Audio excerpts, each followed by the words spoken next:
दोस्तों नमस्कार। अनिश्चितता एक ऐसी चीज है जो किसी के जीवन में आ सकती है। अनिश्चितता का कोई आकार, प्रकार, कोई समय, कोई तारीख, कोई दिन नहीं होता है और ये गाहे बगाहे हर किसी को घेर लेती है। आज का जो विषय है, हम अनिश्चितता पे ही बात करने वाले हैं। अक्सर हम जब नए कपड़े खरीदते हैं और धोबी को साफ करने देते हैं तो हमें यह डर लगता है कि पता नहीं वह कपड़ा गुम तो ना हो जाएगा। ऐसा तो नहीं होगा कि आयरन करते समय वह जल जाएगा। यह अनिश्चितता का एक उदाहरण है।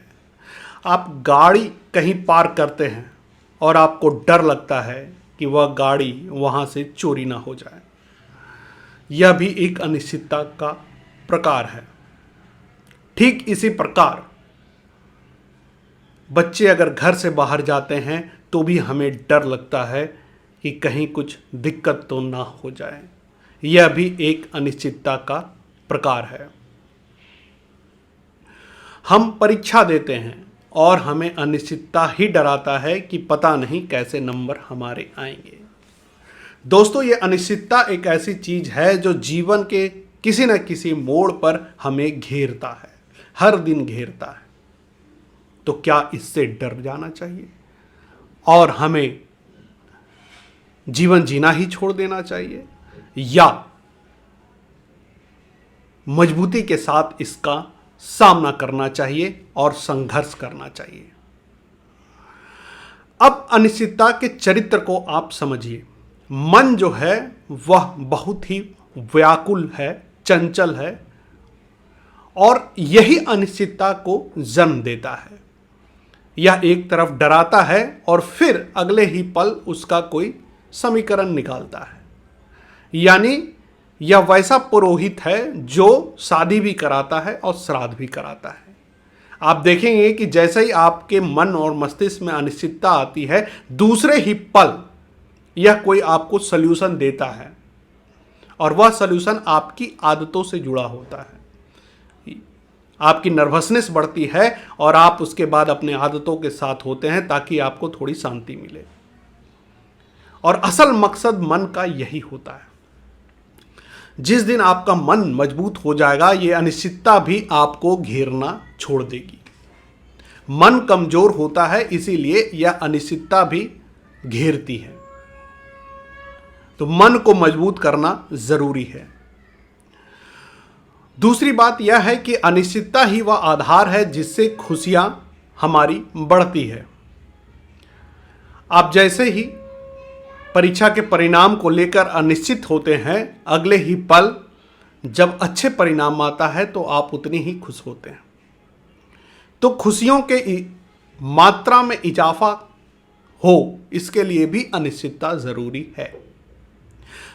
अनिश्चितता ही वह आधार है जो संबंधों को करीब लेकर आता है। संबंधों के करीब से यह कहना है कि जब हम अपने संबंधों को लेकर अनिश्चित होते हैं तो हम एक दूसरे का ख्याल रखते हैं। एक शब्द अंग्रेजी का है कि टेकन फॉर ग्रांटेड। यह टेकन फॉर ग्रांटेड जो शब्द है, यह एक तरह से हमें हर चीज के प्रति आश्वस्त होना सिखाता है। लेकिन अनिश्चितता इस टेकन फॉर ग्रांटेड को तोड़ती है और आपको रिश्तों के प्रति ज्यादा सजग और ज्यादा जागरूक बनाती है। तो अनिश्चितता इस मामले में सहायक है रिश्तों में नई मिठास, नजदीकियां या गर्माहट घोलने के लिए। उसके बाद अनिश्चितता की और बात करें तो अनिश्चितता परिवर्तन का द्योतक भी है। यानी अगर अनिश्चितता है तो पीछे की जो संवेदनाएं हैं वह खत्म होती है, टूटती है, कराहती है, तड़पती है, और जो नई संवेदना है उनको स्वीकार करने के लिए अनिश्चितता आधार बनाता है, जो परिवर्तन का प्रतीक है।